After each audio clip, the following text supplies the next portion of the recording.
Hey, we're live with Mutable Destiny. How's it going? Yep, we're going to look at some videos, and I thought we'd start with, should we start with the origin story, or no, let's start with this little thing here. James Tour Speaks. There we go. Do you hear that when that starts up, when I have my headphones on? You don't, do you? No, I don't. Okay. Do you want me to share it, or do you want to share it? I'll share it. I will share it. I love to share. The kind of person I am. There we go. What's that? Sharing? Yeah, you're just a sharing kind of guy. Oh, shit. What can I say? But you know what? The problem with me sharing? What's the problem with you sharing? I always forget to click the audio button. That's the problem. Michael. You've been doing this how long now? I know, but I'm so old, and my fingers, they're broken, and they're crooked and crinkly, and I can't make the button click. Do you see it? Yep. Let's play this, man. I'm going to talk about life today. So this is going to be a technical lecture, and with intent, no God, gods, or intelligent designer is going to be mentioned. Science is used to critique the scientific research. All right, so this is a car, and mind you, this is much less parts than are needed to make a cell. What if you had to gather them and put the parts of the car together? What if all of these parts were scattered throughout the planet? Foreskin, life is not a car. Yeah. The thing is, yeah, just let him talk. These things are not limited to Earth. Okay, well, now find it. Find it out there. Find it out there. The parts have been scattered out there, and they happen to come to Earth on meteorites over a period of many, many years. That's what we're up against in Origin of Life. Try to put something together, and now the parts go bad. You know, say a certain part is there on Earth, and you're waiting for other parts to come, and in the meantime, the parts go bad. Same thing happens to organic molecules. They decompose. Molecules don't care about life. Organisms care about life, but chemistry, on the contrary, is utterly indifferent. Okay. Foreskin. Yeah. This makes several like really interesting kind of assumptions, but also like really odd kind of things. It's so my view, like with the origin of life, is more, I guess it's more open, but also in the same sense, like more extreme, in the sense that I don't view like the chemicals like that constitute like our form of life as being unique. I think they share like a common like structure in terms of like what it contributes towards like how replicating systems behave. But the other thing is, though, like both chemically and biologically and physically, there are some chemicals that are going to like be susceptible to degradation in certain environments, but not in others.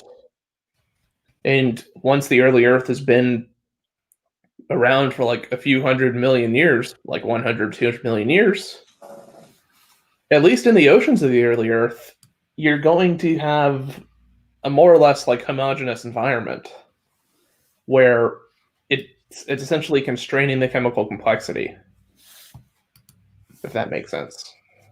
Yeah, the problem I got with this is he said it was going to be a technical talk, and then he starts talking about molecules don't care about life. Like when you entered your first chemistry class, did they tell you that? Did they start talking about what molecules care about? No. You see my problem with this? Like molecules and atoms don't have like desires or cares. They react in order to form, usually they try to form the most thermodynamically stable product. But did they teach you that in chemistry class, that molecules don't care? And that no, we don't talk about molecules as if though they have like any kind of like emotional investment. Right. So do we have a PhD scientist here, or do we have a preacher? This is my problem with James Tour. I don't give a shit how many awards he's won. I don't care how many times he toots his own horn about being a PhD scientist. If he's going to talk like this, he has left the realm of science and he is now preaching. And that's my problem with Tour. And let's go see where he goes with it. But you see, organisms care about life. I mean, what is this? Chemistry, on the contrary, is utterly indifferent to life. I mean, of course. What? Oh my God. Without biologically derived energy acting upon them, molecules have never been shown to evolve toward life. Never. Okay, that was another statement that he's used several times. Molecules being shown to evolve toward life. I mean, this guy is talking. He's talking trash here. It's just none of this makes any sense. The thing is, what that is going on? Is it's a conceptual error. As a chemist, you're trying to conflate like an evolutionary process, teleology, like in biology, towards and trying to relate that to like chemical reactivity. Chemicals are concerned in an anthropomorphic sense.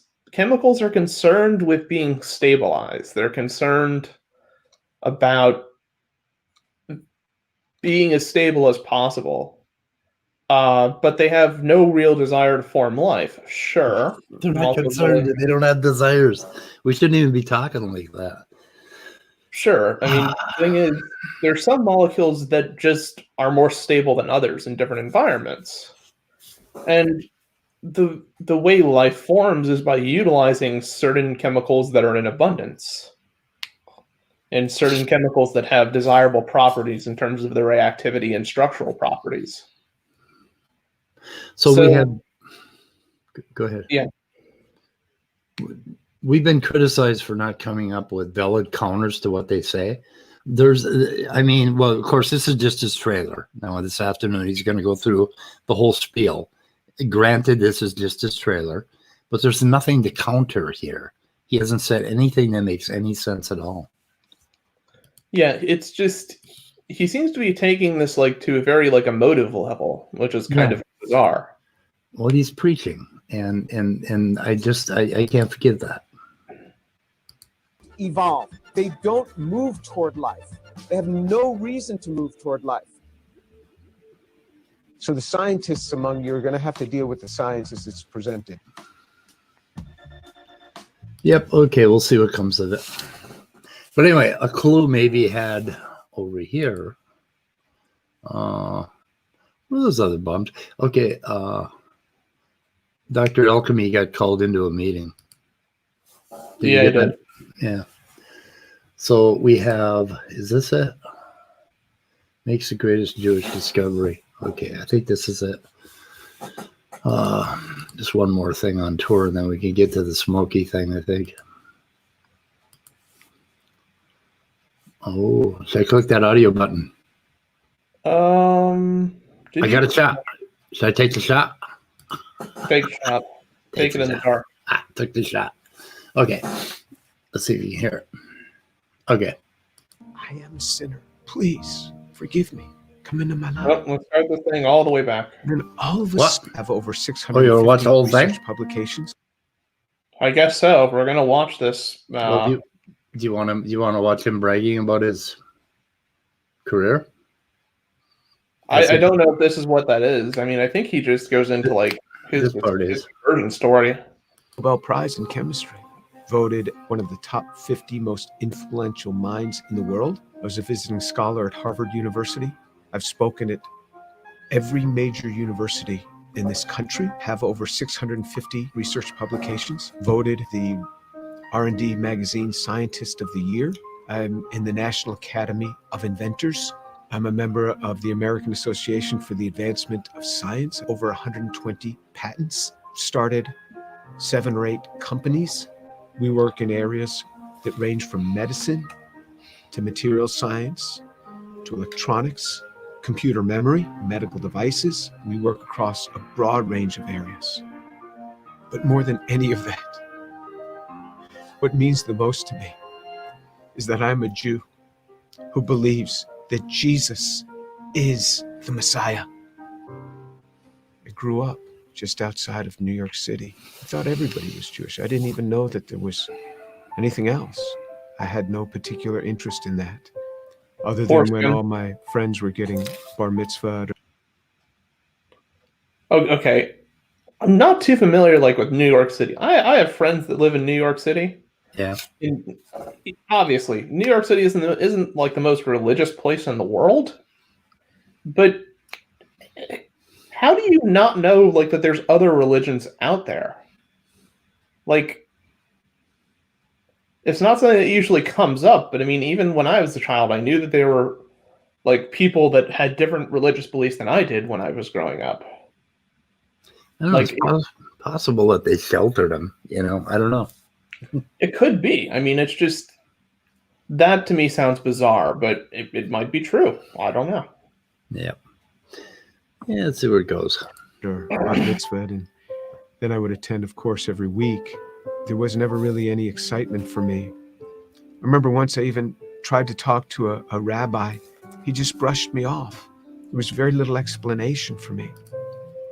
I remember when I went to college, I started meeting a number of people that said that they were born-again Christians, which was sort of an odd term. What's born again? What do you mean, born again? One person saw me in the laundry room. He said, do you mind if I give you an illustration of the gospel? And I remember we sat there and he actually started to draw a picture, a cliff with a man on one side, and he drew a little man, and then another cliff with God on the other side, and a big chasm in between that he labeled with sin. I looked at him, I said, I'm not a sinner. I've never killed anyone. I never robbed a bank. How could I be a sinner? And he had me read a verse from the Bible. For all have sinned and fall short of the glory of God. In modern Judaism, we never really talked about sin. I don't remember ever talking about sin in my home. I don't know if that's common like for Jewish people, but how? I mean, sin is like one of the foundational concepts of Judaism. I'm not sure. The reason like people burned like animals and stuff like that was to act as an offering, like so that their sins would be, you know, so that their cries would be heard, and that so their sins might be pardoned. Yeah, I don't know if they had the same sinniness, you know, like it wasn't the same stain on you. But I have no idea about Judaism. We need somebody here that could inform us. I don't know. It's just like from my own experience as a Christian, like, and like partial knowledge of Judaism, it's just kind of weird that he doesn't understand like the concept of sin, or that like he's unacquainted with it. Yeah, it sounds a little like a fish unacquainted with water. Yeah. Sounds a bit naive, but his conversion story is interesting to me. So he turned to another passage. Jesus said, I say to you that everyone who looks upon a woman with lust for her has already committed adultery with her in his heart. Okay, this is foreskin. This is where I part ways with Christians. This obsession with sex and lust and what happens in your brain. I mean, what a brilliant fucking religion to come up with a sin that's based on your biology so deeply that you can't do anything but sin. I mean, God. Well, yeah. I mean, really, you know, if you're 15 or 16 years old or 20 or, you know, even under 40, and basically we are attracted to the opposite sex for very, very good reasons. And I don't know. And then turning it into lust, because I think humans are a little better than just this raw, want to hump sort of lust sort of shit. We have an entire romantic structure built into us where we want to fall in love and raise families, and we want to bond. And I think sex is more of a side effect of that. But anyway, these guys love to turn this shit into just trash. They love to turn it into something ugly and fucking base. And I think the whole thing with the problem that I have with the way Westerners talk about women and the way they talk about sex is based on this goddamn religion. This religion makes it dirtier than it has to be. And You know what I also mean?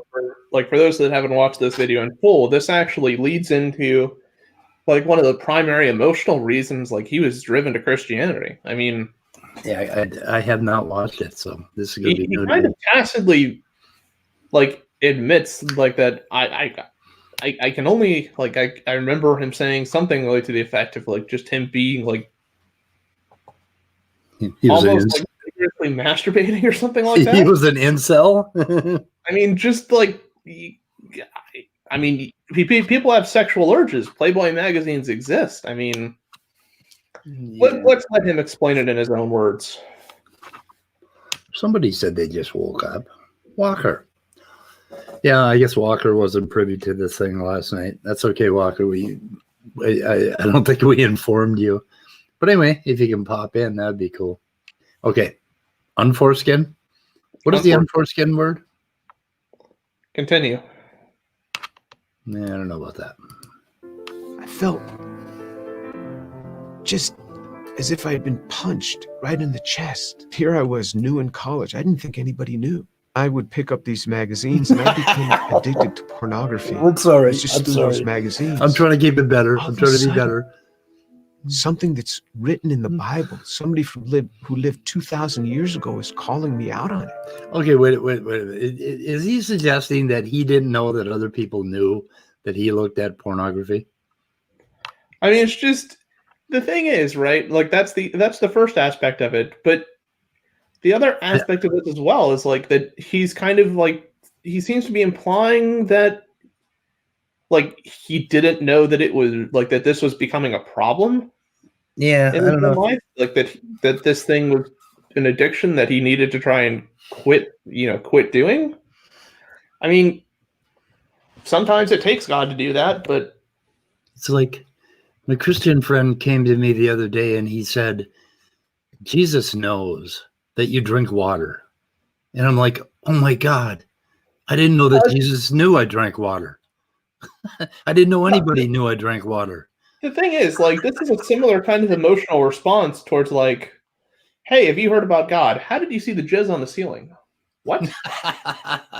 I mean, he Like- could have been really sheltered, in his Jewish upbringing. He could have been. I mean, it's just like the response he's giving is like somebody just like punched him in the chest and just like found out he's been like apparently like having a giant porn addiction and porn stash. And it's like, okay, nobody gave you that indication though. Like that's information you're giving to them. But for one thing, if you are not brought up in an environment where it is considered sinful and dirty, the chances are that it is not going to have as much of an effect on you. And you're certainly not going to be affected by somebody suddenly telling you that it was sinful. So I think he is misunderstanding himself in that he had a great deal of this guilt prior to this whole conversation, right? It seems like he's saying that he had a knowledge like that what he was doing was wrong, but that somehow like he could get away with it. Yeah, how did he know that if he was brought up in this non-sin Jewish environment? But the other thing like that's really odd about this as well is remember, not all of a minute ago, he claimed that he didn't really like understand what sin was. Like, so he's claiming now that, oh crap, somebody's calling me out on the sin that I'm committing, and I really need to turn to Jesus. But a minute earlier, you were just saying that now you you didn't understand what sin was. How am I the only person seeing an issue with those two statements?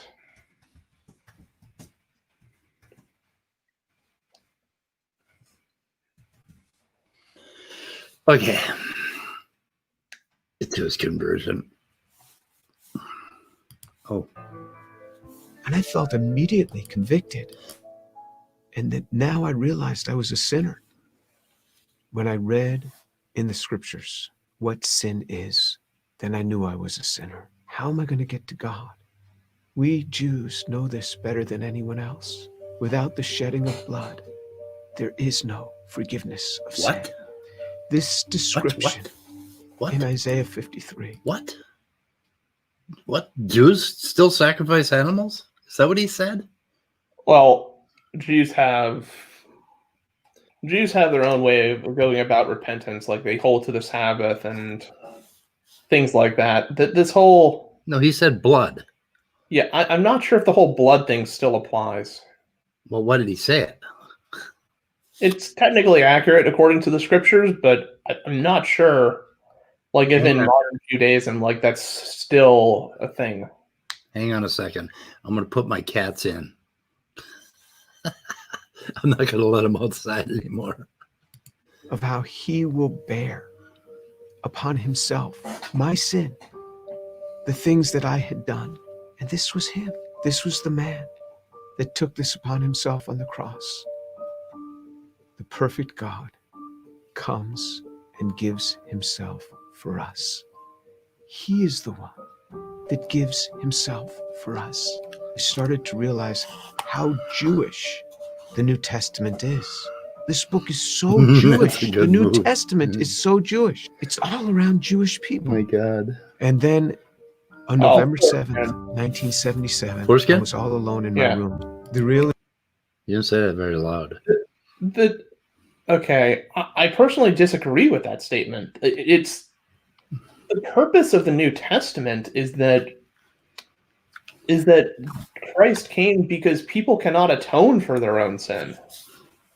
Like that people being like in a state of depravity and being in the state of sin aren't capable of having their sins forgiven by their own actions. Jewish people, on the other hand, thought that they could like achieve atonement by means of sacrifice, be that in terms of like physical labor, be that in terms of like sacrificing lambs or sacrificing other animals. So I don't see like the New Testament as being a continuation of a Jewish story. I mean, Jesus was Jewish, but Jesus thought that he was the only way, like that he, being the Son of God, was the only way to achieve atonement. That because he died on the cross and took the sins of the world, that all people would be forgiven. I think what we have here is there's more to James Tour than his PhDs and all of that. There's a biographical history of somebody who was raised in, it sounds like a very strange environment, kind of sequestered, who had somehow this extreme guilt over what I don't know, pornography, I guess, putatively, lust, whatever. The thing is, you can kind of tell, like by the way the tone fluctuates in his voice. Well, if you watch his interviews, watch his face on his interviews. He does not seem like a really calm man, or like there's something wrong. I don't know. I mean, fuck, we can't psychologize him, but when you're considering him as a source for your information on science, I guess all of his personality comes into play in his entire story. So, well, and the thing is too is like, hopefully people that have watched this video in its entirety can kind of seem to glean the fact that there's something more than just the science like that he's arguing for. Like that's not the only reason like he has a dog in this fight. hang on a second. I'm going to give Scott a wrench. Okay. You want me to play? Sure. I think this is the important part. realization that Yeshua is the one who died on the cross. And I said, Lord, I am a sinner. Please forgive me. Come into my life. And then all of a sudden, someone was in my room. And I opened my eyes. I was on my knees. I opened my eyes. Who was in my room? That man, Jesus Christ, stood in my room. This amazing sense of God. Jesus was in my room and I wasn't scared. All I started doing was just weeping. The presence was so glorious because he was there in my room on that day. And I didn't want to get up. That's all I need. This amazing. Foreskin and over and out. Anyway, I have had those experiences. I know the feeling he's talking about. Nobody's actually in your room, and the only way you're going to believe that is if you edit the story afterwards. But when you do this, when you are under extreme emotional stress or anxiety, and something is going on in your life, if you're like right down there ready to put the fucking noose around your neck, there are times when you give up in such a way that you have this tremendous emotive experience. And if you happen to be sleeping or half asleep or falling asleep or coming out of sleep, you will have feelings and of a presence or a vision or something else being around you. And the truth of the matter is we have these feelings all the time when we wake up out of a sleep, except that it's not combined with this emotion. So anyway, this is all psychology that we know about and we can study. And here's the other more troubling aspect of this too. Like, this is something I call like a soul surrender moment. It's something like where it's extreme like emotional and psychological pressure that makes you very prone like to suffering, like to seeing things inaccurately. But the thing is, right, other like knockoff versions of Christianity, like Joseph Smith, like in his version of Christianity, which is Mormonism, right? Joseph Smith described a very similar experience in terms of like how he came to know the truth, and essentially like it was just this complete exhaustion and then a revelation. But the point is, this doesn't seem to be a sufficient ground like for the conclusion you're drawing. You're saying like the reason that you've drawn this conclusion is you've heard a story, quite obviously you've been through some emotional turmoil, and now the most rational conclusion to draw is that of Christianity, because the Christian faith is something that's going to rescue you from your sin. Yeah. This is an entirely an emotional investment. How is this an argument from incredulity? I have had these experiences. I know what these experiences are. I remember several of them for different reasons because I've had a bit of a rocky life, and I have had these experiences. One of them recently when, I don't know, I talked about the forum, but anyway, I understand these kinds of emotional experiences, except that I never had any kind of convenient Bible or biblical belief or some other shit to step in. And because when you have these experiences, it's almost like, when a goose is hatched from its egg, whatever the goose sees first is its mom. Yep. So when you have a spiritual experience of this power, and it's a tremendously powerful experience, the first thing that you encounter will become what you believe in. And if you had it under the guise of giving yourself up to Jesus, then you're going to have an undying belief in Jesus that's almost indelible. It's almost impossible to erase it. This is the way people brainwash themselves into believing in supernatural bullshit by having these experiences.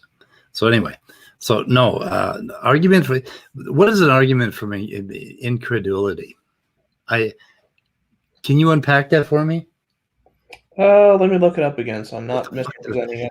I mean, how would this be an argument from incredulity? An argument from incredulity. Okay, P. Mars, if you come here to spread your conspiracy bullshit, so essentially, So essentially, it's saying that it's an appeal to common sense. An appeal to common sense. No, that's not what I'm doing. I'm appealing in my own personal experience and neuroscience and a few other things.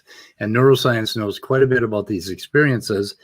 It is a meltdown between the parietal temporal junction in your brain, and it gives you a sense of not knowing where you exist in time and space, and it causes a fluidity that breaks paradigms.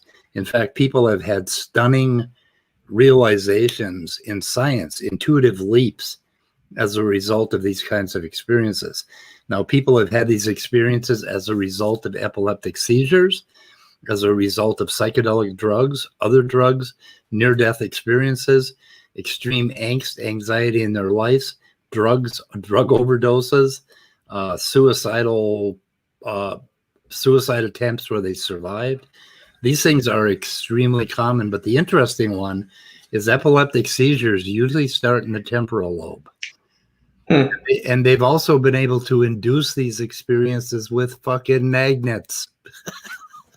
Did you know that?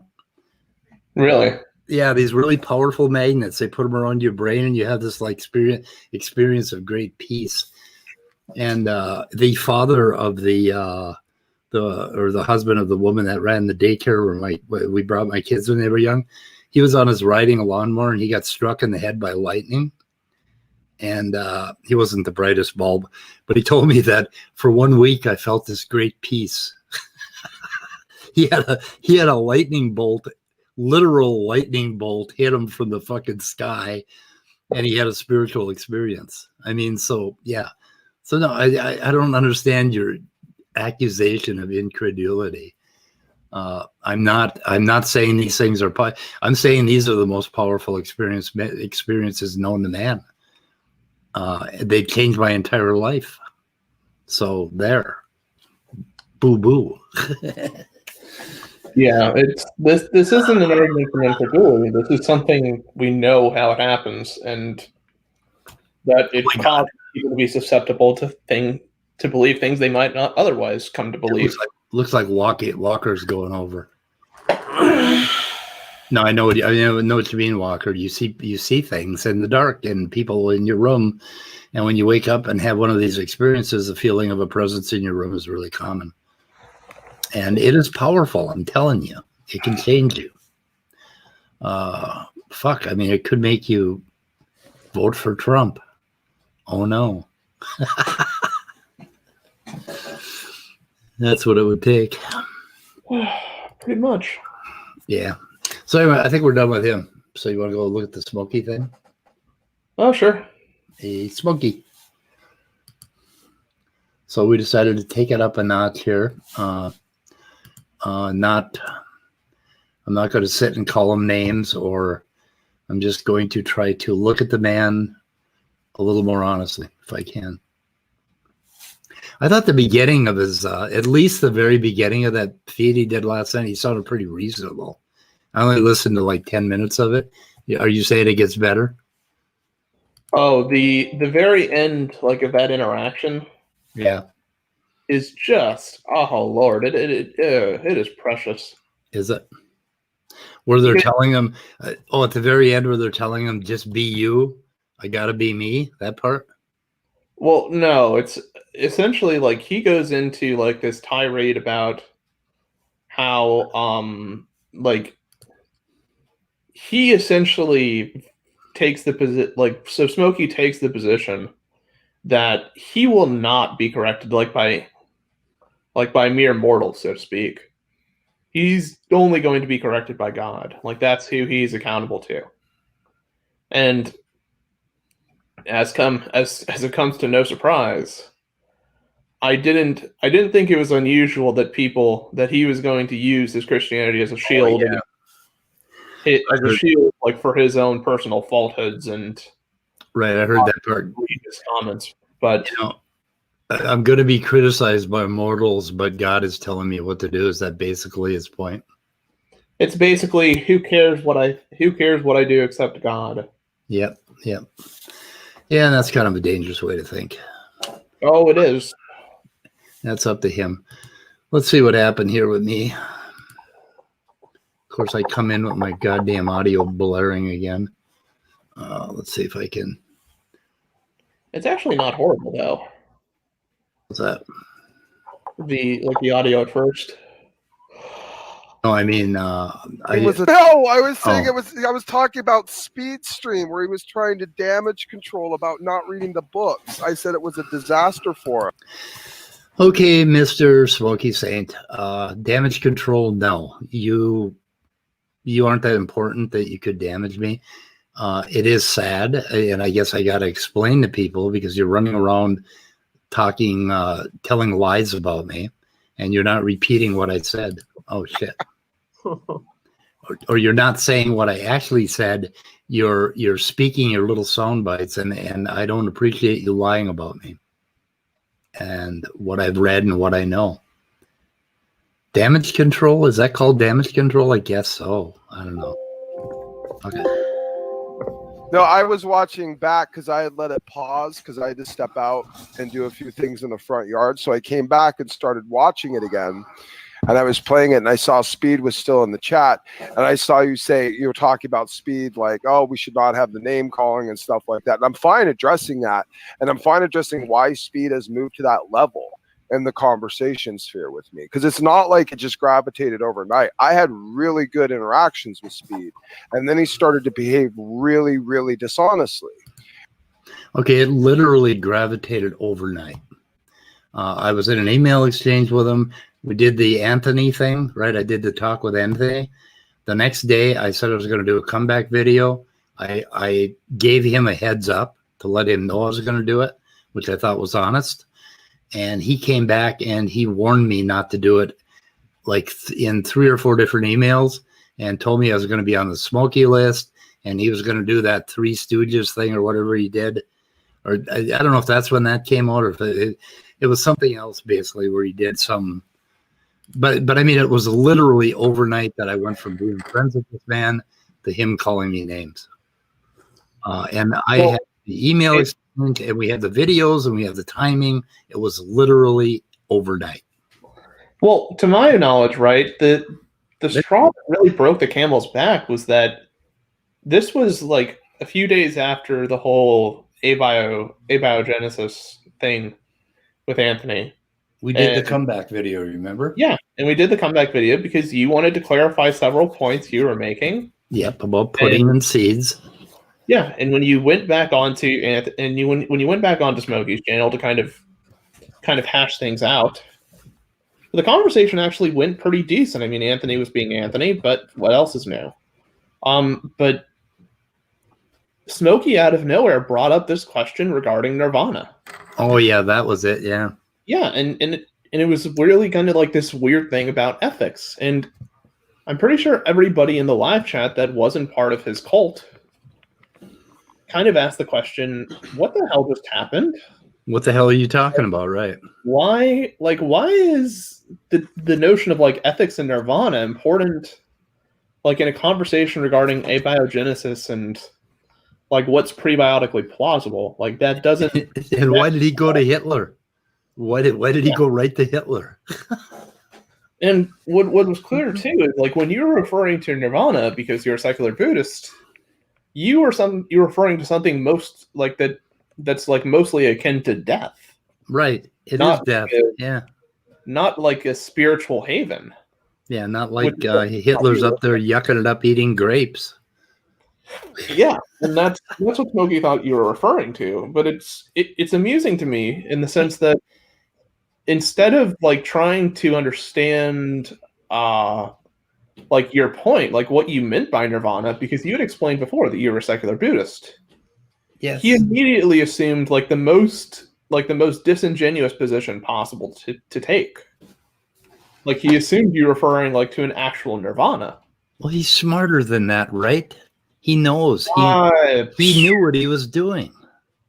I think he wanted to make you look horrible. Yeah. I think he just was interested in getting a point on right. you. But he knows full well that what I meant by Nirvana is death. He's smarter than that. So he was doing this just to embarrass me. Yeah. Or to make me look like a trash. He wanted to make you look foolish. Yeah. Or to make me look despicable. Like I just gave Hitler a pass on what? On hell? Which I don't fucking believe in. It's like, yeah. And that just blew me away. And that was a point where I realized that Smoky was a character that operated on a moral tempo that I truly did not understand and do not want to believe exists in the world. Okay. I don't like people that do that kind of a thing. So anyway, that was a point where I pretty much thought he was, may have been perhaps morally despicable. Oh yeah, to me, like, that's one of the most despicable things he's done. Like, it really goes to show, like, when you can't keep up with a conversation or you don't think the conversation's truthful, and you do something like that. That's Yeah. And I think he's done this to just about everybody else that he's turned on. He's found a hinge point, where he's kind of gone off. yeah. And so it's almost like it's almost like maybe he's scripting this stuff. I don't know. Hard to say. He could be, brilliant at writing scripts, basically, to increase his whatever he thinks he's doing. Anyway, we can't speculate, but okay, let's see where this goes. Hi, Walker. Hello, how's it going? Fucking nice of you to show up. Huh? Well, thank you. Yeah, it's my first time doing anything from my new setup. It's not really much of a setup, but Sounds good. You sound good. yeah, I'm using the same mic, so I was able to pack all of that. Okay. So you're a little further north. You're a little safer. Quite a bit further north. Yeah. I don't know about safer. Well, I don't know. Safer from certain things. Yeah, I can definitely be more open about all this stuff. I don't have to worry about timing stuff with my brother. Yeah. So that's nice. Yep. Cool. So we're listening. Have you watched this exchange? No, I haven't seen any of this. Oh, good. You're in for a treat. And I couldn't possibly continue validating him as just an honest contender. Smoky, Sure. let me stop you right here. I think if one of you both do not give a stop point, then this will go on and on. Yes. Do you agree with me? Yes.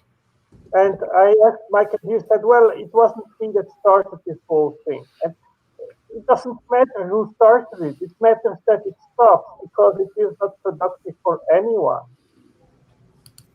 Okay, this is Otangelo stepping up, being a fucking adult, right?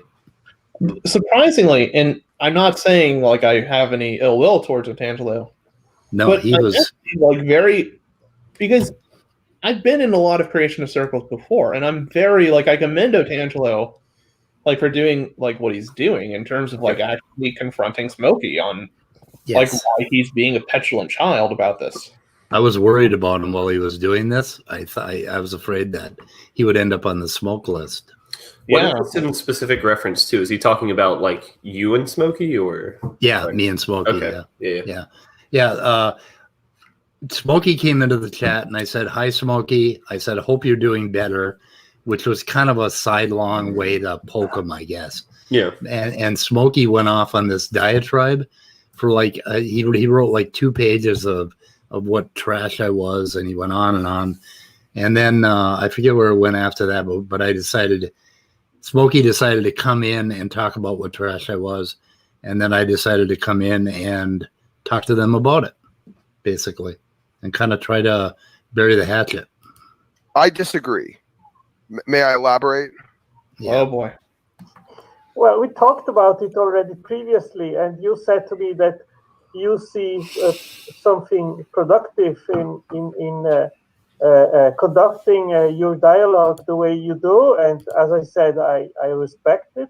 Each one of us has its own style, and basically that's Well, it. I would just like to tell you why Speed gets what he gets, and because I feel like what's happening is a lot of times in the community, people Smokey, you're shooting blanks. like Speed validates this. What he does, he'll say things like, because he's a very, very dishonest man, and this is part of the problem. So he'll say things like, Okay, where the fuck have I been dishonest? I mean, can somebody explain to me where I have been dishonest? Let's allow Smoky to open the door. Let's see what Smokey Oh. says. Smokey treats everyone he disagrees with like crap. And so like everyone kind of like just buys into that and runs with it. And there's plenty of people I've had fine and perfect, respectful dialogues with. Why? Because they're Okay, zoom back to where I was talking to Anthony Maurice, and Anthony Maurice started calling me a clown and screaming at me during that little talk we had, and Smokey did not fucking intervene. Okay, so I mean, like, why am I gonna And God, and I lose it. I mean, I lose it when that happens. I get pissed off, and when I get pissed off, I'm capable of fucking fighting back. And yeah, I haven't been the nicest to these creationists. I'm sorry, but that's kind of my style. I'm sorry. Honest interlocutors. They're truly inquisitive. They're there for us to learn from each other and what our different perspectives are. The way that Speed has constantly behaved, I mean, the way that he dismisses Dr. Tour, like Speed is presenting himself as some sort of authority on all of these matters, that he's smarter than all of us, and he does these streams where he doesn't make any points, but he just talks about. Is that the crux of it? He feels threatened? No, okay, let me clarify for Smoky what exactly the issue is. Regardless, of what your education level is, you can participate in this conversation.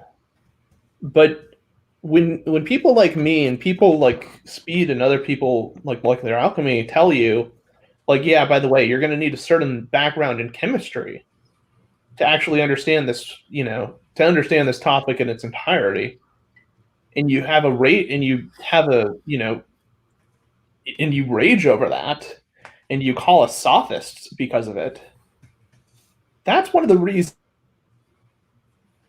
Oh, you cut out. Oh, what the fuck happened?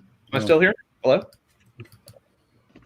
Yeah, but the point of this being is that what the point Speed's trying to make, and it's a good point, is that there's a certain basic level of understanding that we all have to have in having certain conversations, be it about evolution, be it about geology, be it about origin of life, be it about whatever.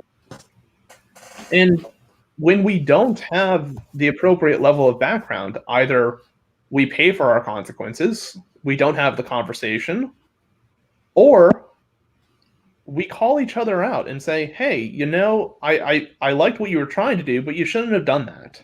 Yeah. Which is the exact point of why me and Speed review Maddox's videos on Saturday Night at the Atheist. Because Maddox truly does not know this field. He doesn't know anything. It is obvious to everyone who has listened to him, who does know anything about it. And that's what we're calling him out on. And apparently Smoky thinks that's me telling everyone that I'm smarter than they are.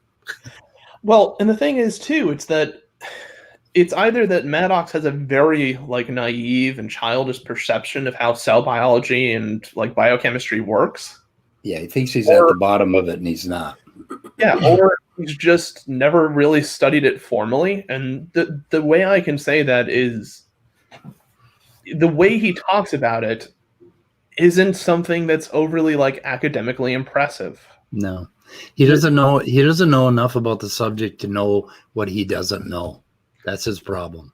This whole thing about ribosomes and the fact that proteins are synthesized in the way that they are, via interaction with the ribosome, is something that you learn as a sophomore in genetics and biology courses. This isn't something that's been a state secret, right? I mean, this isn't overly convoluted. But Maddox is making a very big issue over it because of how he chooses to define the word information, and pretty much by his own admission and how he acts with conversations, he's unwilling to accept any other definition of information. He's unwilling to concede the fact that you can have physical information, you can have biological information, you can have chemical information, you can have. Go ahead. Yeah, it's this point of you can have information at different emergent levels of description, and that they're not all equivalent to each other. Yeah. Okay. Walker, you're going to be involved here in a little while, I think. That's fine. I mean, I'm still trying to wake up. That's the main reason. I haven't said anything. My brain isn't processing too much yet. Okay, we can tell. It's obvious. I'm drinking it right now. I got a cup of cold brew right next to me. So I can hear that in your voice. Yeah. Okay. I know how it is. About how dumb we all are, and how if only we could just get it the way that he gets it, and he never makes any points, and he's just such an embarrassing man.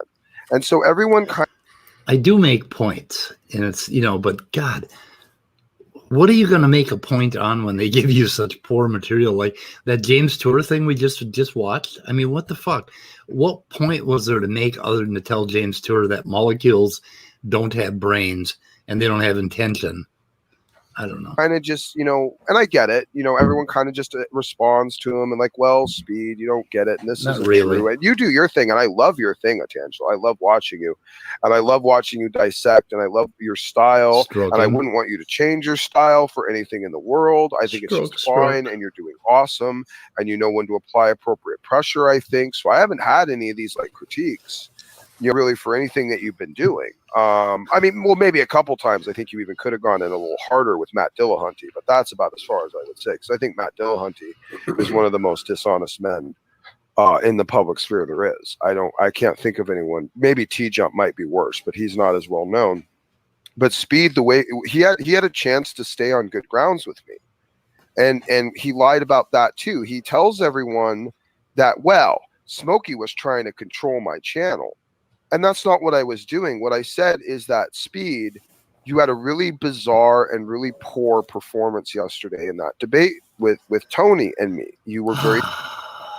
Yeah, it was bizarre and it was poor because Tony went the clown route within like 15 minutes, right? And it wasn't a fucking debate. It was supposed to be a conversation between me and him. And I was hoping that Tony would actually want to talk about something. But instead, all he did was call me a goddamn clown. So, I mean, and I can pull up the emails. Very dishonest. You were not operating with any type of rationality.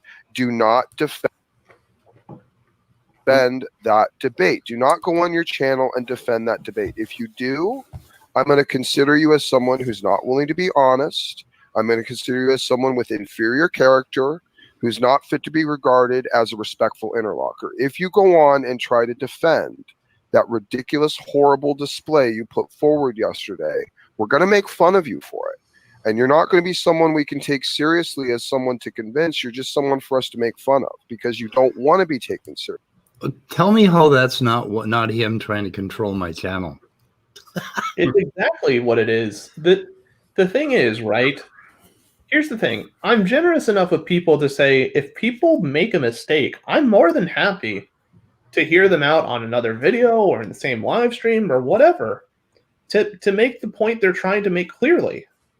Because I'm invested in what people's arguments are and if they have any validity to them.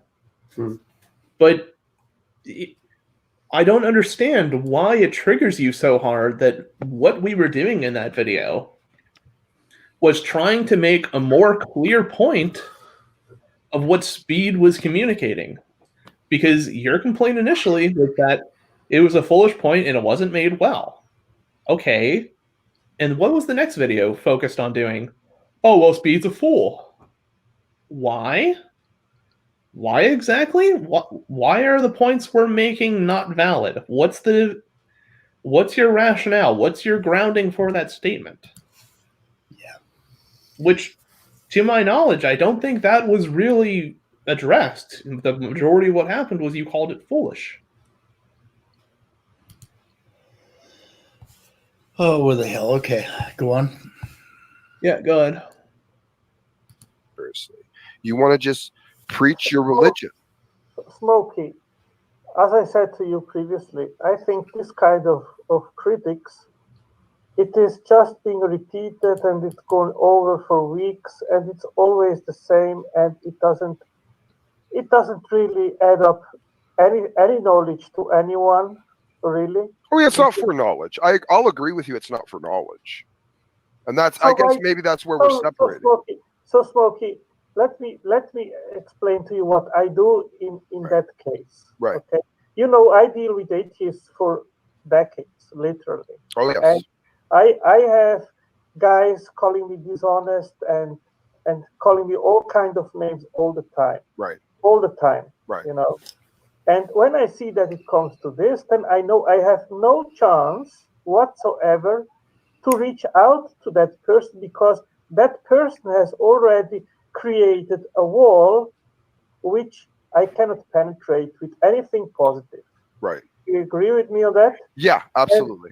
And if I start to fire back towards that person, then it will be just a fire from one side, a fire from the other side. Exactly what is happening right now between you and Mike. Right. You know? No, I'm just interested. No, I'm just interested in pointing out what a jokey is, so that what happens. So he doubles is that- down. Smoky, all that adds is to drama. To drama. And Well, no, of but what course, praises pitch? Well, Atangelo, hold on. Of course, you have a public which loves drama, which loves to see how you guys name call one the other, and you say I am right, Mike says he is right, and so forth. And there is a public for that. I don't disagree. That's true. There is a public for that. But I mean, hey, for me, I create this channel. Atangelo, if I may, you do know what Mike has said about us and what the creationists are doing and what he's pushing for. Like, he has told you that, right? Smoky, listen, I think honestly, I get it. I feel that Quite a bit of respect for dialogue Atangelo for this. Yes. with Mike or with the people that surround him is not worth to have anymore, then I will not start to attack his character or what he believes in or whatever. I will just say, hey, Mike, goodbye. That's it. If I will move on to another people to interact with, you know? I get you. Because it's simply not productive. It's not what the Lord called us to do. Is it appropriate? As much as it hurts me to say this, Smoky or Otangelo is a far better man than I am. I mean, really, this was, and he is just so exasperated with Smoky because Smoky's just not listening to a goddamn thing that he's saying, right? Yeah, like you said, I don't know, that definitely increases my opinion of Otangelo quite a bit. Oh, Definitely yeah. one of my favorite creationists. Oh, and this isn't the first time that he's done this. I mean, he has put me in my place a couple times when because I mean, I tend to go off the fucking, you know, Yeah. I fly off and I say things to Otangelo, and he just calmly calls me on it, and then I feel like an asshole. So he's a good man. To you to call someone who is acting dishonestly and point out that they're acting dishonestly? Is that at least okay? Do you know what I do? You saw the streams where I was on the line in the last couple of weeks, didn't you? So if you go and see the chats on the videos down, you will see hundreds and hundreds of interactions of me with many people. Okay, Right. and you will see many called me dishonest and called me out any name that you know that Right. you're used to be attacked. But they didn't give a case for it, right? They didn't like actually provide a justification. So for your usually what I right? say, hey, if you say that I am dishonest, demonstrate exactly the same Thank you. thing where I said something which is Thank you. And that's what I've done. And that's what I've done with Mike, though. I've Yes, actually but- provided evidence for him being Let me dishonest. finish. And that person usually, I Horseman. have not seen one. I'm a little concerned that they went with my first name here after a while, but I guess it's common knowledge. So Yeah. When has Smoky done that exactly? I'm willing to accept that he might have done that, but I don't know where. Well, he does it a little later, so we got to get to that part where he says I was dishonest, or we all were dishonest when we went after the Maddox. Being able to point out where I really was dishonest. And then I give one last answer. And I said, you are the dishonest guy because you called me dishonest without having a reason to do so. And the Bible says that who is lying will go to hell. Right. And then I give a link to how the guy can be saved. And then I stop interacting with that. So let's just look at the meta thing here, right? Smoky thinks that Otangelo is talking about me, an atheist. Smoky's the one that's calling people dishonest here in the last 5 minutes, right? Yeah, I think Otangelo is just referring to like pointless drama in general. He is, but think about the meta here that Smoky has been calling me dishonest, and he has a little trouble pointing out exactly where I've been dishonest, Mm. other than as a blanket statement. So Right. No, and I follow that, and that's beautiful. And that, That's finished. It's point finished, and then I will not waste any more time with that person. Now look at your situation, Smoky. In that time that we know each other, it's about a month or two that we know each other. You have had a case with Ian Aldrich, which I was sucked into that situation. I've checked that other channel of that other guy, which has only videos about you at his channel. It's the rage. I forgot his name. And there have been many situations of this kind of sort that you are having right now with Mike. right. So Yep. I'm asking myself, hey, has that brought any atheist closer to reflect about Yes. Christianity? Yes. Has I would it disagree. brought any positive consequences? Yes. Yes to all of those. Oh, I And I encourage you, Tangelo, what's going to happen tonight is there's going to be a council meeting, quote unquote council meeting. CJ, Nicholas, and Fuck. Maddox. Oh, is that what that was? The Council Oh of my the Brotherhood. He actually said council meeting. He fucking said council. Oh my god. Oh my God, it is the Brotherhood. That's not a cult in any way. No. And wait, who am I missing? Ryan, the Presbyterian, are all going to convene, and they're all going to examine me, Convene. and they're all going to make critiques. And I have encouraged all of them to be as blatant and brutal and honest as they feel inclined to. I believe this feelings, emotions, idolatry that we keep indulging is exactly part of the problem. And that's fine. I'm not trying to convince anyone. I'm just going to say how I see it. And and the difference between the analogy you gave me and my analogy and my situation is Shit, can here I am. you can close your YouTube there, Speed, real quick. Yeah, I fucking know, Smoky. You're It just gonna- takes a minute. I did. Okay, all right. So the point was the difference between your analogy and mine, Tangelo, was that I actually pointed out specific examples of Speed being dishonest. Where? And this is why when he was willing to go out and defend his dishonesty by doubling down on extra dishonesty, then at that point I told him, okay, Speed, you've moved to me not being able to respect you or consider you an honest interlocker. Now you're basically trying to evangelize people with this doctrine that somehow this is the superior way to look at the world, and you're doing it with all this intellectual superior posturing, and you're condescending to us. So, Smoky, that's what all militant atheists do. I mean, Right. look at the atheist community. Right, All- and I'm done tolerating it. Look what all these TV or Right. YouTube shows do. They all try to convince us that there is no good evidence for God's existence, and they try to drag us down to their unbelief. Right.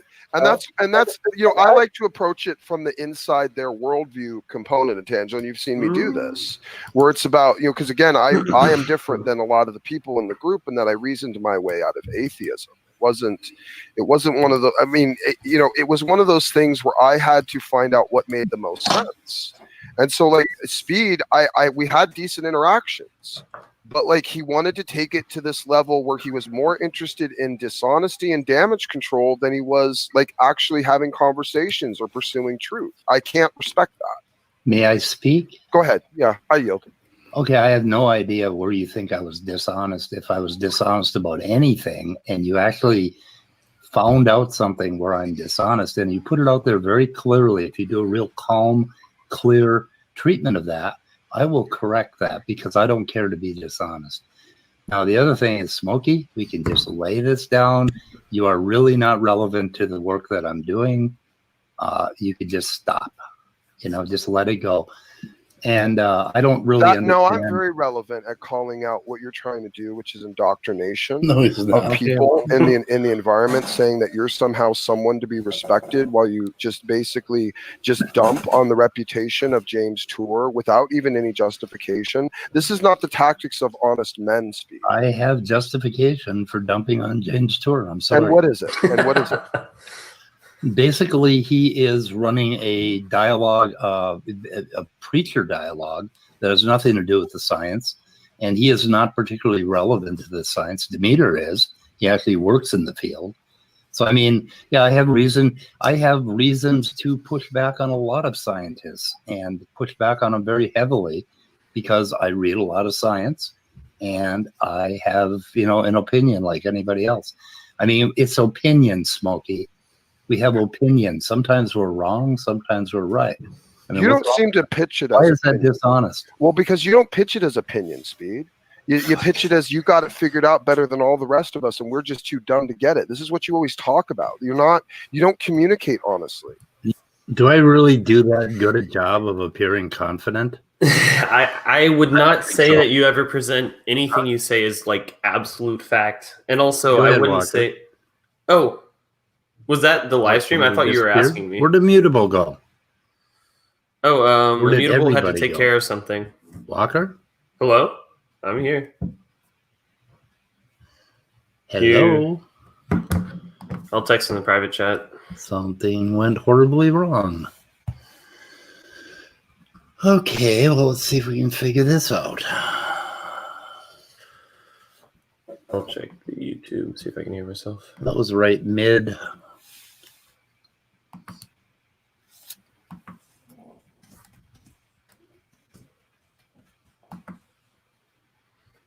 Well, Can anybody hear me? Holy shit. I checked the YouTubes and the live stream can hear me.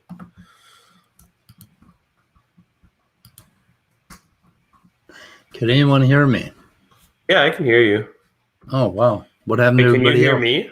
Walker? Yes. Huh, something is up. And I don't know what. So you guys can hear me, but we can't hear Walker. Nope, they can hear me as well. I And checked the Immutable stream. just disappeared. Come on back, guys. Maybe Walker, check out, check back in. I don't know what happened. I don't know what to do with dead air, guys.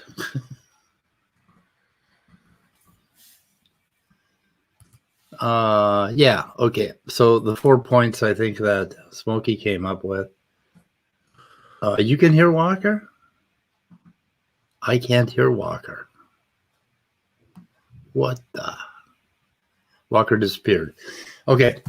The 4 points that Smoky came up with were, let's see, what was it? Pudding. I had the pudding argument. I was asking, I don't know. I'm not going to go over it again. You guys have heard it all, right? Okay, Walker's back. Did this work at all? Or Okay, Walker, you back? yeah. Why can't I hear you? Shit. Hang on a second. Try no, Walker. Hello? Yeah, you hear shit. Oh, no. You know what happened? Did My your headphones died. came out? Oh, they My- died? They Okay. died. I don't know what happened to them. That's what I was guessing, because I checked through the stream and I could hear myself. So Yeah, and the problem is that we're going to have an echo if I play the video this way. okay. Let me try headphones again. God damn, what is wrong with these Logitech headphones? Well, are they These are Bluetooth? very unreliable. Okay, anyway, you were going to say? So I got Are they like wireless headphones? You should get wired ones just so they never die. Yeah, the Bluetooth. I've got a wired set here. I just got to hook it up. Okay. Okay. I forgot what I was saying. You want to hang on a second? I got to run in the other room, get wired. Sure. Yeah. Let me check. What was like 5 seconds before in the video?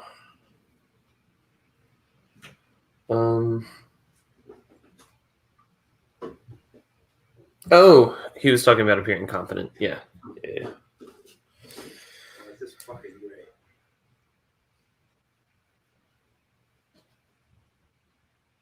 Wonderful.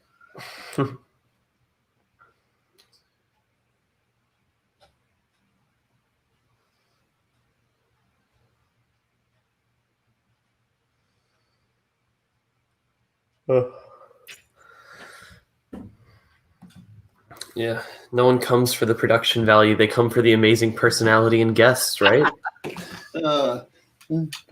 Production values are shit studios. I think we'll call this. Jesus. I mean, God, can't 2020? Come on, dudes. Get hardware. Yeah, there's forest fires caused by gender reveals. There's riots. There's a pandemic, and there's also his Logitech headset dying. Like, Yeah. all Yeah. equivalent things right here. Yes. God damn it. At least get one of those things right. This headset is really sucky because it echoes into my own head. Also Logitech. I don't know. I have one roommate playing guitar and one roommate playing violin. Let me know if you can hear them. No, they're good. Okay, cool. They're good. Okay. So anyway, where the hell were we? Confidence, I think. Yeah. I mean, do I sound that confident? I would say whenever you present something, you're usually like anything that's against the general consensus or like scientific grain. Like if you're saying anything philosophical, you preface it with like, so I've thought of this way of dealing with this or something like that. I don't think you ever say like, oh, well, it's a fact. This is how you're supposed to deal with it. And I would also say Smoky doesn't ever present anything like his opinion either. So Right. Yeah, and standing for truth, he just rattles on like he's the most confident guy in the world. He's very confident. Yeah. So It's not right, but I don't know. I just don't get it. But apparently I have struck some people as being overly confident or something. I don't know. Well, I think it's usually because most of the people in the YouTube sphere, and I'm honestly kind of the same way, generally almost like baby them, and they're not used to someone not. Does that make sense? Yeah. Like if you go to any conversation, and that's another reason why I think they really don't like Dan, because he is confident in what he says. He knows what he's talking about. Yeah, But, not only that, but if you Dan watch has credentials. Yeah, well, if you watch any confidence or any not confident, sorry, I'm still waking up. Any videos with like Erica discussing something with a creationist, she always prefaces it with like, well, it's thought that, or I'm not quite sure, but here's generally what I understand about the subject, that kind of stuff. You know what I mean? Yeah. So I think they're much more accustomed to people just prefacing everything and sounding like they're less confident, even though they still know more. Right. And the whole thing is being forceful with our opinions is, I think it's fine. I mean, it's what we do. So what the hell? I think it's a legitimate tactic. I mean, yeah. I mean, I've been told that in debates by, I think RJ told me, be more confident. Stop it. Stop being such a wussy. Yeah, you are currently living rent free in Smokey's head.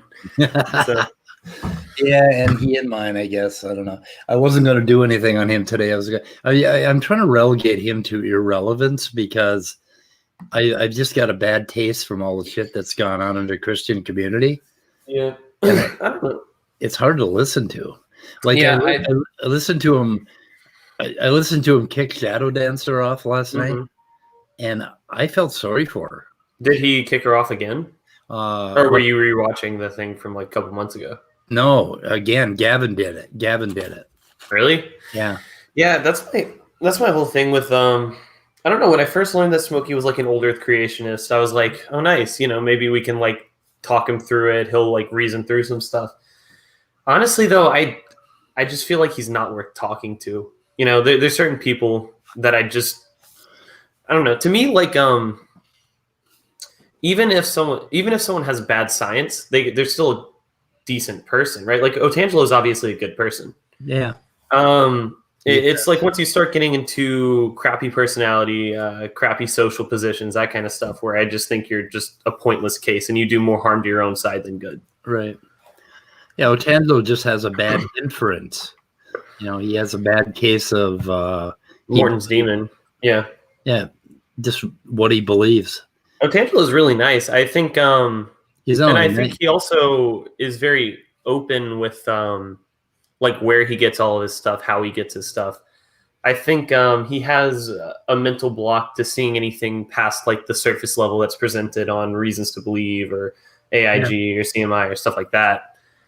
But no, I think Otangelo is like a really nice dude. He was trying to broker a deal here, to kind of get us to get back to the basics and, get off of it. And he just, we'll see where it goes. I don't know what happened to Immutable. He's muted. Oh, Immutable, he said in the private chat that he had to go take care of some stuff. Again, he had to go for a walk. You don't do that. You don't do that in your biblical, scripture. Well, I give reasons for my justification, Speed. You just sit there and throw out these blanket dismissals like you just did with Tor again. By the way, that statement you just made about Tor is factually incorrect. James Tor has recounted on multiple occasions that he's not even an ID proponent. All he's doing is pointing out the fallacious assumption. Okay, did you watch the beginning of this where we showed James Tor talking about his conversion? I watched part of it where he said that he saw like Jesus in his room or something. Yeah, I mean, he's not preaching, and then watch his current videos on his channel. It's all preachy, and then he has these college courses on the bottom where he goes over Bible courses or Bible verses. I mean, the guy is strictly a preacher at this point. Well, I mean, I think he is still doing good, like relevant science. It's just not in relevant fields to this conversation. Is he retired? No, he's still a professor at Rice. He's a synthetic chemist. Yeah, but he's got these college classes, and I tuned into them, and they're talking about biblical verses. Well, I as far as I remember, he's still a professor at Rice. He was like, at least last year. He might be taking a I forget what it's called, whenever you take like a semester break or something. Sabbatical. Yeah. Okay, let's see where this goes. Inside the naturalistic abiogenesis religion that's been pushed on society as somehow it's close to being proven, or we somehow are just on the verge, or well, one day we'll figure it out, so don't worry, just trust in naturalism. This is the stuff we're fighting, and you hate it. You hate it. One day we'll. Yeah, this is okay. That is the crux of it right there. That they want us to stop and admit defeat. Is that what they're asking? Because we're interfering with their believerism? I don't know. I don't think anybody has ever said, like, oh, yeah, we know for a fact this is what happens. We know exactly what happened. We have it all figured out. Nobody, at least honestly, has said that. Maybe T-Jump has said that in, like, pre-sub stuff. Right. It's almost like they're threatened by the very fact that we're still researching it. Yeah. Well, I mean, that's Maddox's whole thing, too. He's like, how much money have we wasted researching these things when we could have been doing something else? And I think they just legitimately want us to stop looking into stuff. Yeah. It's like it offends them. It offends them that we keep looking for answers because that suggests that God doesn't exist. And so basically they want us to admit defeat so they can prove God, apparently. I don't know. It just seems kind of, I often have trouble figuring out what the hell they want from us. I don't know. Figure it out is pretty honest and pretty. It's not. No, it's not honest. It's not honest. You don't know that, Speed. You don't know. Okay, Tony's here, so I'm going to have to leave now. Okay, wait a minute. Wait a minute. These blanket dismissals like you just did with Tor again. By the way, that statement I had to roll this back. I want to listen to that again. You just made about Tor is factually incorrect.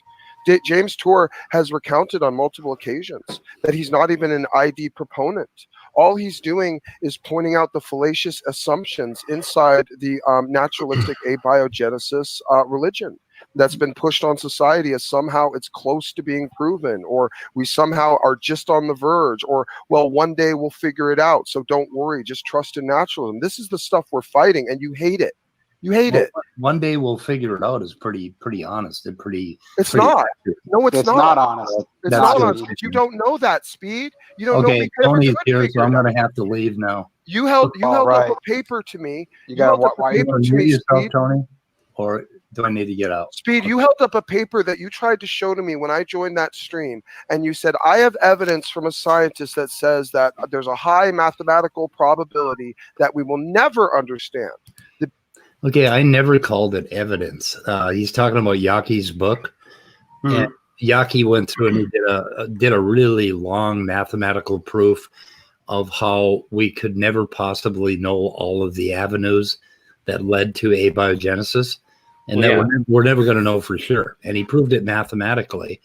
The math is too dense to read the entire thing, to follow it all. Well, I mean, that intuitively makes sense. But I mean, that's not evidence.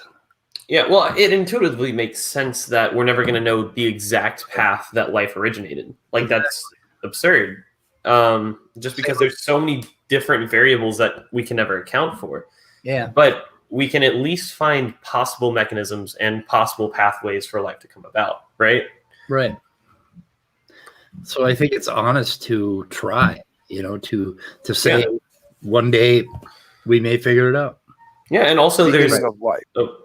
I was just gonna say, outside of the like or I forget what it's called. I mean, like, outside of the philosophical positions of like, where do we come from? Like, how special are we? That kind of stuff. There's also real world utilitarian incentives to figure this stuff out, right? Yeah. For like chemistry, like synthetic biomolecules, right? If you can just have self-replicating biomolecules for medicine. Yeah. And if at any point we find something impossible, if we find an impossible pathway, then, it's going to tell us something. Yeah, well, generally, just the way science works, I will admit, it would be hard to label something as impossible, because that would mean that we've tried every other possibility. Yeah, it is. So, okay.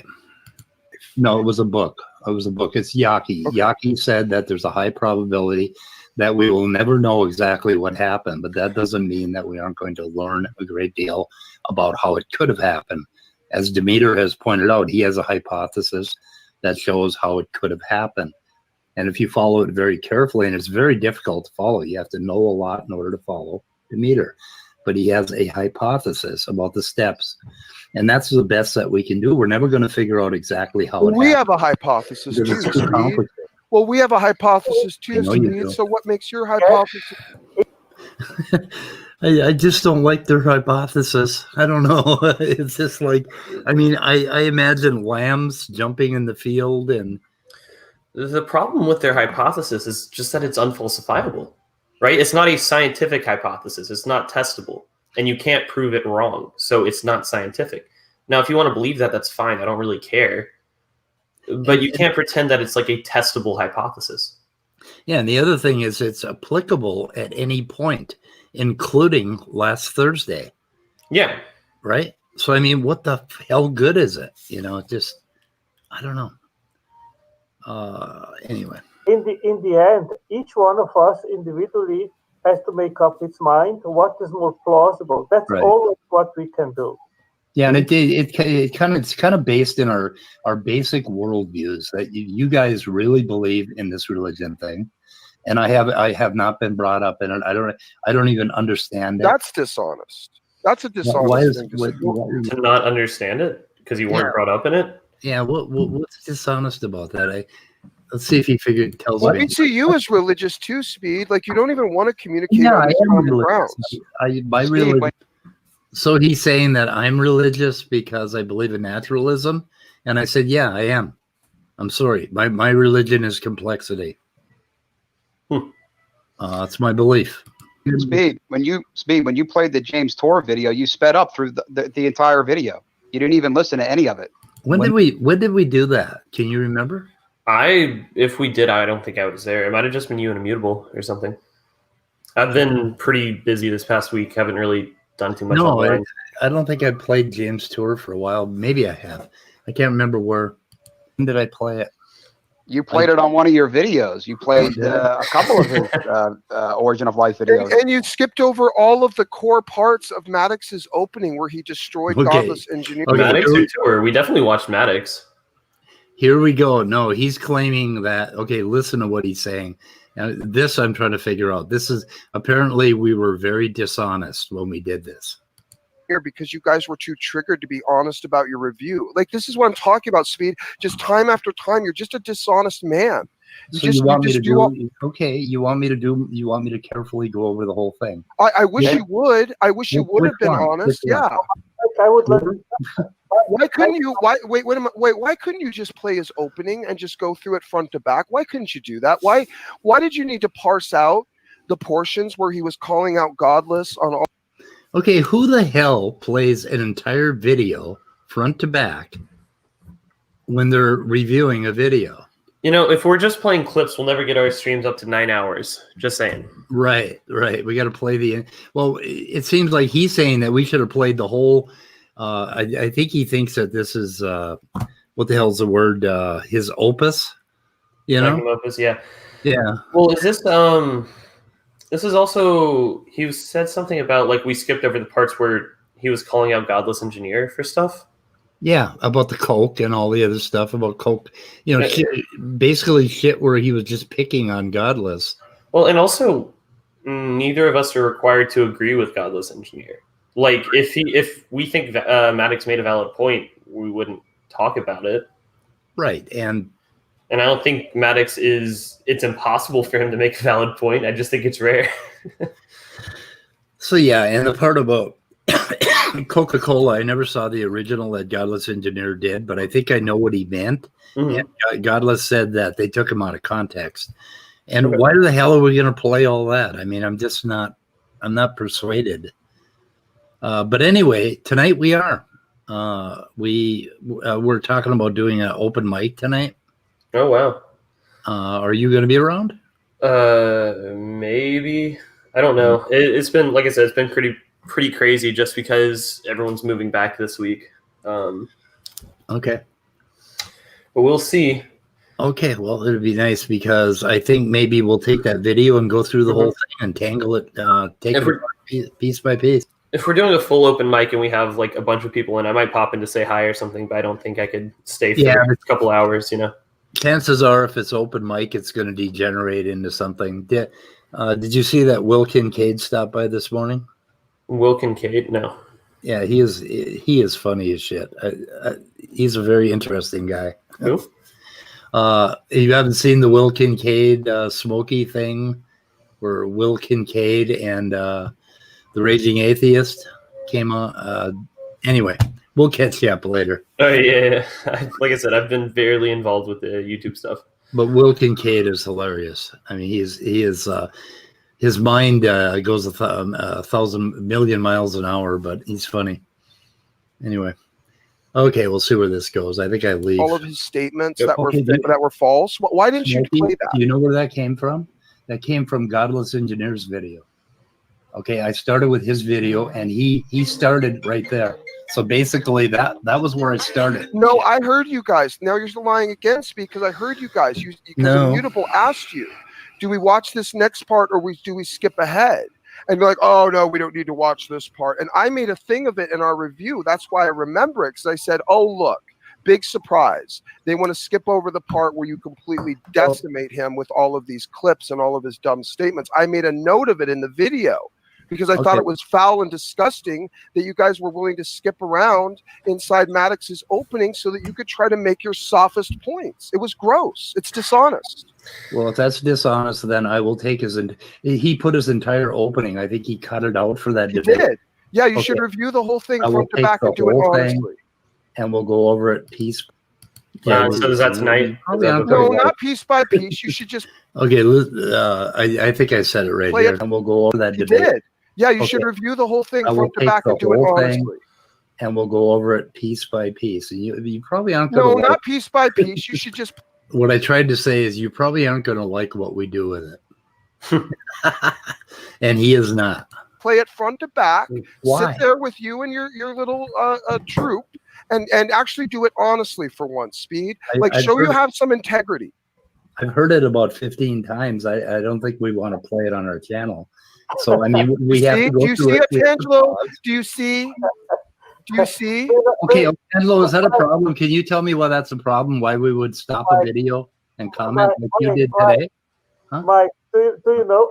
I think that video, that debate of John Maddox with the Godless Engineer was a disaster for the Godless Engineer. This guy doesn't know absolutely anything about biochemistry. Well, no, it wasn't his field, you know, and John Maddox doesn't know a hell of a lot more. Fair enough. Okay, granted, I think Maddox, I don't know, he knows more about some parts of it than Godless Engineer does, but I mean, I think Maddox knows enough sound bites to confuse someone who's uneducated in it. right? Like, that's why I personally would never go against, or at least not within the next 2 or 3 years while I'm still learning about this stuff, go into a debate with John Maddox, just because I feel like he would bring up stuff that I just don't have any understanding of. Yeah. Because, you know, once again, that's not my field or my understanding. And it's the same thing for Godless Engineer. And to make matters even worse, just the whole debate sort of set it up as Godless Engineer went into it thinking about, like, he was going to talk about fossils and history of life and all that kind of stuff, when that's not what happened. You know, the title of the debate was Naturalistic Evolution versus Intelligent Design. So Maddox argued intelligent design, and Godless Engineer thought he was going to argue evolution. That's just, it was a miscommunication. And because of that, all this shit started. It's crazy. Yep. Oh, and also, Midnight says that he needs your help with something. Oh, where the hell is he?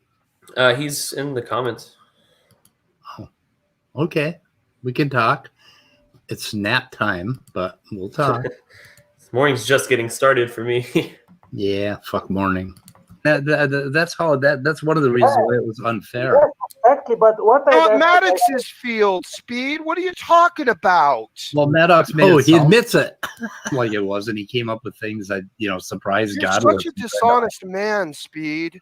Speed, so you have to have a PhD chemist in origin of life chemistry to comment about it. Is that what you're saying? Nobody else can talk about this chemistry. No one, correct? No, I'm not saying that. I'm not saying that. Okay, well, stop with the dishonest bullshit, Smoky. Well, then stop being dishonest, Speed. Do you think I'm dishonest, Otangelo? What do you think, Otangelo, with everything I've just said? Do you think this is an honest man? Well, I think that we all, Smoky, we are all biased to a certain degree. We all lie to ourselves. Mikey is, we all are, you know. Now, I think throwing one to the other, you are dishonest, this doesn't add up to anything in our discourse and interaction one with each other. If you, Smoky, think that Mike is dishonest, and that then when someone says to me, I am dishonest, or if I think that someone else is being dishonest, then it is a serious motivation to think if it's worth to keep a dialogue with that person. No, Otangelo, I'm not chasing dialogue with him. I'm just pointing out all his dishonesty all the time. That's what he's become, because I can't treat him anything else. You don't understand my criticisms of Maddox, and then you're calling me dishonest. You don't have any criticisms. Oh my God, I do. All you do is Maddox doesn't know what he's talking about, and I do. That's a criticism. That's a pretty valid criticism. Bring to the conversation, dude. And can you refute Tor? I mean, you like to make fun of Tor quite a bit. He doesn't know what he's talking about. He's not in that exact field. Okay, where is he specifically wrong? Tell Otangelo.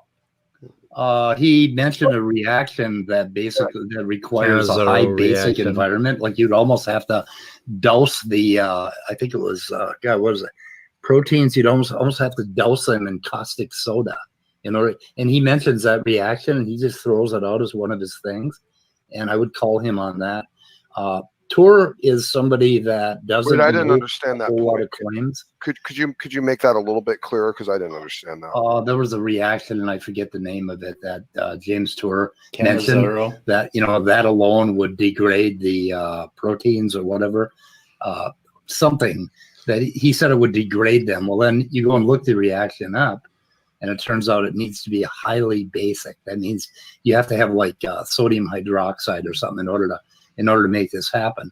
I don't know why he would bring that up. That was just one point. Because you're not being. That's their okay. Well, Speed, hold it. You're not being specific. And if there was an assisting substance that needed to be in that reaction, he was, of course, pointing that out. But where? What? He wasn't. I don't know what the hell he just said. I think Tony, the brilliant chemist himself, misinterpreted what you were saying.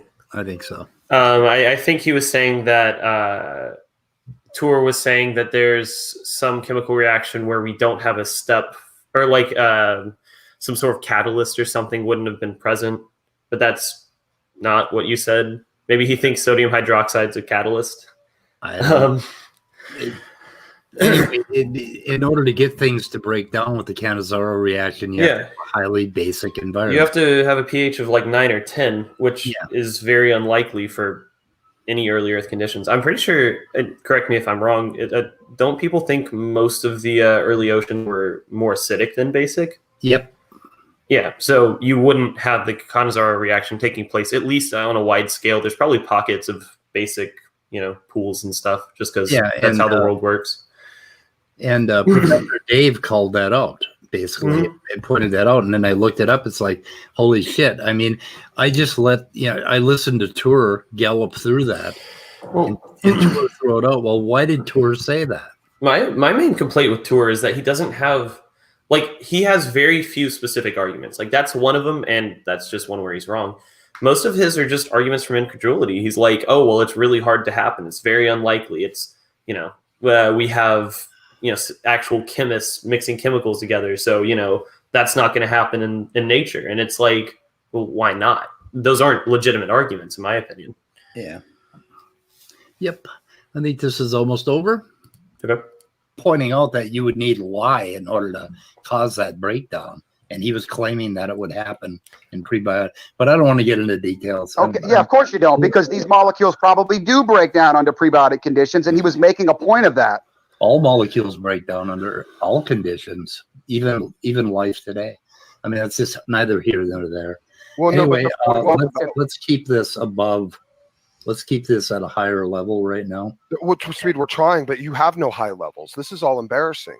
Like now you just I'm gonna go with Angela. I'm tired of listening. Wait, can I force in real quick? Why is it embarrassing? We're asking you to be very specific on where to. I want to answer to that.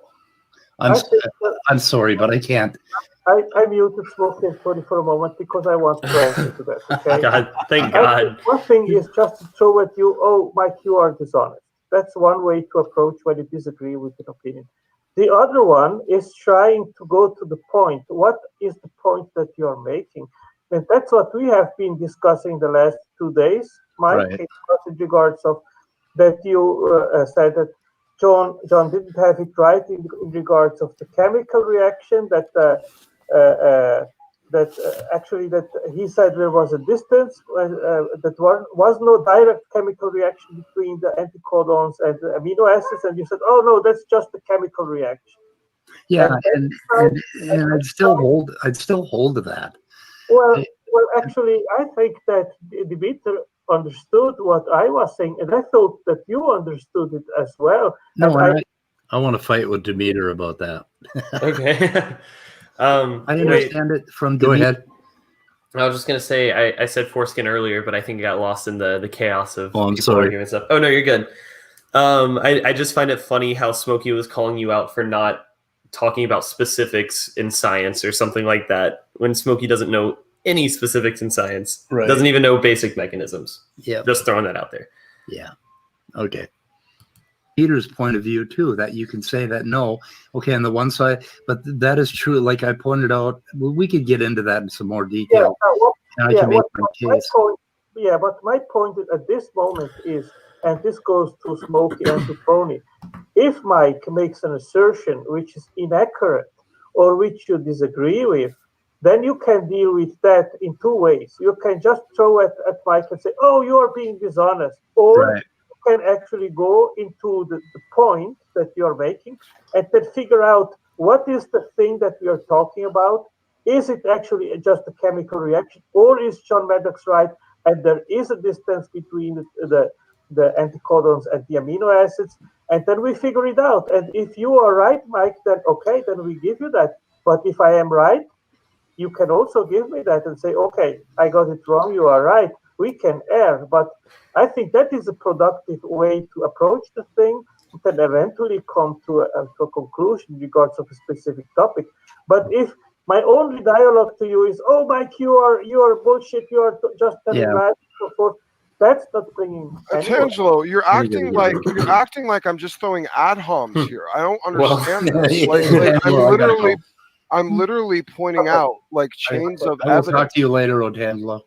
Okay, bye. And one thing before I leave, what I would like to do is try to explain to you where I'm coming from with my worldview and why I believe that this abiogenesis thing is possible. And if I could just get you to see why I believe it, that may be progress between us. Okay? So let's try that next. And I'm going to try to, I have one of those 12-step meetings tonight, and I got to talk to my sponsor because I have completely gotten off base with these guys. And Smoky, please just let it lie. We don't need to, just leave it alone. Okay. And I'll leave you alone. I appreciate your victim complex, and I'll concede. Okay, you see where you went with that? Yeah. Was that shitty or what? Jeez. That's what I'm saying. I just feel like, he's calling you out so much for being a dishonest interlocutor and stuff. And he also kept saying dishonest interlocker is interlocutor. Yeah, interlocker, yeah. That I don't care that much. Yeah. I don't know. To me, that's just such a I don't know, missing the forest for the trees kind of thing. Like he's not seeing any of his own fault in this. Well, fuck it. And then he goes to calling, I'm playing my victim card. It's like, fuck you. Yeah. Fuck you. I'm sorry. Didn't you mention, let's see here. Did you debate in the weather report? What do you expect to do? Detailed? Yeah, I know. I'm pretty sure we've done at least 2 or 3 detailed debunks of it. and the thing is, a godless engineer just clipped a part of Maddox's stuff, and we showed part of it, and we made comments on the part that I wanted to. That was the only part I was criticizing. I didn't have to play his whole spiel. That would have taken us all night. I mean, Christ. Okay, let's. I think this wraps up. Okay. You got to be more specific, Speed. Okay, you want thank to come you. back with points. Thank you, Smoky. I'll take that. Let's just lay down our arms. Let's just leave it alone, okay? Speed, you're the one that wants to keep doing that, and then you go on the attack to my brothers. That's why you keep getting this. It's like if you stayed complacent and you just talked about what you believed and why you believed it, if you weren't constantly attacking Maddox and SFT and everyone else in the group and calling them stupid and how they don't know it, you wouldn't get nearly any of this from me. I'm sorry, but I can't lay down my arms at Maddox. Well, see, then don't ask me to lay down mine, okay? Okay, fine. Okay, that's all fair. Right. That's fair, Smoky. Goodbye. Later. Whatever. Bye-bye. So that's the crux of it, basically. My whole fucking channel is based on attacking those guys, right? Yeah. So that's... I don't know. That's the whole thing. Like, Nicholas was talking about that, too, whenever you had the conversation with him. And I think that's... sort of prevalent among the people who don't know the science, but they're very convinced of the theology. Yeah. Right. So they just they almost like look up to SFT and Maddox with regards to the science. So any criticism of their science is also criticism of that person's specific theology. And Tour too. I mean, if you attack Tour on anything at all, my God, they just come unglued. He's a PhD. It's like, so is Demeter. So is molecular alchemy. Yeah. So will you and Immutable be shortly. So Immutable more shortly than me. Yeah, more shortly. But anyway, let's hear what he says, and we'll end this. So on the one thing, I'll just leave. I'll leave after this, potential. But I just want to say one last thing. The point of all of this was I was actually pointing out really, really specific instances, time and again, where Speed is intentionally operating dishonestly, and no one is really calling it out. No one in his group. No one in his chat. The people on our side, yeah, they're doing the same old thing like you are, and that's great. Address the very, very bad points he keeps making. But the idea that he's out there presenting himself as some authority, like he's some honest interlocker, and people aren't calling that out, bothers. We did interlocker. So I'll yield. I get it. I know. I'm one of those pariahs in the community. I'm always going to be. And I knew I was going to be when I started doing this. But at the end of the day, I have to stick by my principles. And ultimately, at the end of the day, I'm not a people pleaser. I'm going to stand, and none of you guys are going to judge me. I'm going to stand before God on Judgment Day. So go ahead, counsel me, try to change my mind, send me scriptures, try to encourage me. God, do you see the foreshadowing there? With regard to what? He said counsel me, and he's Oh. talking about the council, and then he's also the end of the council. That's what he decided, is that God is going to judge him and nobody else. I mean, this is foreshadowing. This is great. I mean, that's fair, but I think he's the most judgmental person on this platform that I know of. I know. Like on all of YouTube. Yeah. So I just think that's kind of ironic how he's like, oh, well, only God can judge me, but I can judge all of you. Yeah. I think he bows out at this point, so I'm going to take these dumb headphones off. Hear you. Am I echoing at all? No, you're good. Am I echoing? No, you're Nope. fine. Right. Yeah, it's pretty cool. But anyway, so I don't know. I thought I should address that whole thing. I mean, what I saw there is that I was trying to say, Smoky, fuck it. You and I, we don't have, he's into the Bible. I'm into science. Go away, Smoky. Stop it. Let's just stop it. I don't want to pick on him anymore. I'm tired of calling him names. You know, I've run out of names for him, I think. When drama's just draining, and it's very interesting. Like I said, you're living rent free in his head right now, my dude. It's like you pop into a chat for 3 seconds, and he's blows up on you. Like, I know. Well, shit. If you look at this chat, I mean, it's just I don't know if you can see, you can't see it anymore. But I mean, I stopped in, and all I said to him was, "Hi, Smoky," and then I said, "I hope you're doing better." And then he just went on this tirade, just on and on and on about me. I've got the whole chat. Maybe we'll review it tonight or something. Maybe we should. I think we should concentrate on Maddox, James Tour, Buzzrana. Well, because they're making more arguments. I mean, and fuck, we got to get to standing for truth. I mean, that guy is. I feel like he's, or at least my from what I know, I can comment more on standing. Yeah, I mean, standing is just barfing all over the place over there, and nobody's paying any attention to him lately because Smoky is taking center stage. Yeah, it's like, Jesus. I mean, once again, I just wanted to say, like, mad props to Otangelo for being one of the only people on that side of the debate that's able to call out someone else on their side of the debate. Yeah, because like that's one of my biggest criticisms for Standing for Truth. He constantly he's silent. Interacts with people who are very clearly people that you should not be, holding up as proponents of your side, right? People like, Jason Ezard Rahmat. You shouldn't be saying, like, you shouldn't keep platforming them, in my opinion. If someone on our side was acting like that, I wouldn't take kindly to it. Yeah, we're gonna end midnight, but I'll send you a link and we can chat afterwards, so we can use the same thing. What in the hell is up with this internet? My internet it took forever to load Gmail. Let's see. Oh man, no, I'm trying to send Athena a link. Okay. But anyway, I don't know. That was kind of all I had to say about all that. I really thought I didn't think I performed. I mean, I didn't think I was confrontational. Somebody said I was too nice. Nathan did, I think. Nathan Artwork. Yeah, I'm kind of tired of. I'm tired of fighting this guy in this particular manner, because I end up saying things like, even to Otangelo, that I am not proud of, and I don't care to do that. Yeah. I would like to just focus on the fucking science. Yeah. But anyway, on Saturday Night at the Atheist, I just want everyone to know that I am not going to hold back a bit on Saturday Night at the Atheist. I'm going to call idiots idiots. and I think we have to have at least one place where we can unleash our frustration. And I think that's it. Or call-in shows or stuff. But I mean, I would like to just because what the fuck does Smoky know about any of this? It's like, why am I even talking to him? Trick question. He doesn't. Yeah, it's a trick question. Provoke the devil. We need a good devil picture for God.